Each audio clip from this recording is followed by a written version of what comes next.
Sawang-sawa ka na bang mag-commute araw-araw at ngayon ay napag-isip-isip mo na bakit hindi ka nalang magmotor to save more time and be more productive sa buhay mo? Subalit napapaisip ka na baka mas mapagastos ka pa dahil ang mahal na ng gas ngayon eh. Well, baka itong motor na to na ang motor na para sa'yo. Let's give it up for Honda Wave RSX 110 Special Edition.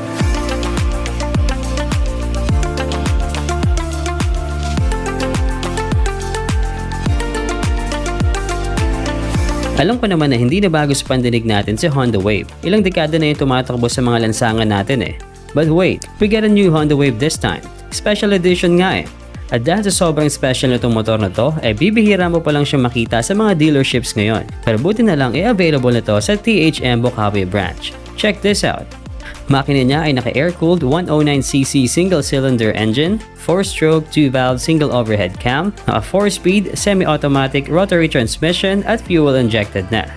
Ayos! Maximum power niya ay kayang pumalo ng 8.66 HP at 7,500 RPM at may maximum torque naman na 8.7 Nm at 6,000 RPM na tamang-tama lang para sa ganitong segment. Naka-auto headlight on na tong sa Wave RSX. May bulb type na lighting system hanggang sa integrated taillight nito.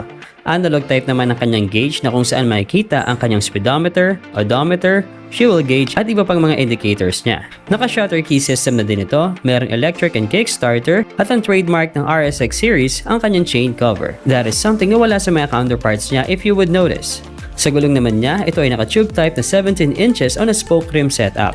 70/90 sa harap, 80/90 sa likod. Naka-drum brakes, telescopic fork sa front suspension at dual shock naman sa rear.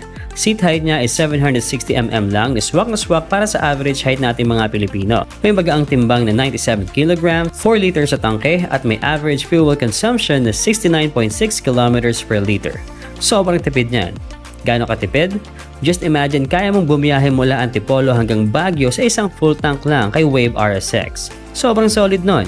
Diyan mo talaga makikita yung edge ni Honda Wave against its competitors. Noon pa man matipid naman na talaga ang mga Honda Wave series kahit yung nakakarburador pa ang mga to. Siyempre, mas lalo na ngayon. Kaya naman kung matipid na underbone motorcycle lang naman ang hanap mo, bagay na bagay talaga sa'yo itong si Wave RSX Special Edition. In just 67,400 pesos lang magkakaroon ka na ng isang updated na motor, matibay, dekalidad, napakatipid sa gas at syempre, maporma din. Sobrang upgraded na din kasi ng looks itong Special Edition kumpara sa mga nauna. I'm not saying na pangit yung mga naunang labas ha. What I'm saying is mas pinapogi pa itong bagong version niya ngayon. Special eh. At dahil nga pahirap ang pagmakahanap nitong Special Edition sa ngayon, bisita na kayo sa THM Bukawi branch nang sa gayon masilayan nyo na ng personal at maiuwi nyo na itong legendary Underbone series ni Honda.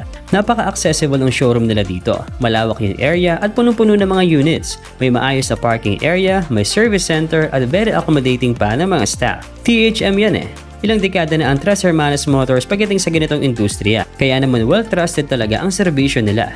Nagkalat na din ang mga branches nila, kaya naman kung medyo may kalayuan ka sa Bulacan, meron pa din namang mga THM branches around Rizal, Cavite, and Manila area. Ang dami niyan. Sa totoo lang, gagastos ka pa din talaga sa pagmumotor. But what's more valuable than time? Time is money para sa iba. Time is also an opportunity to be more productive and explore new things. People don't just buy motorcycles just for leisure and mobility. We are also buying time. This is Honda Wave RSX 110 Special Edition.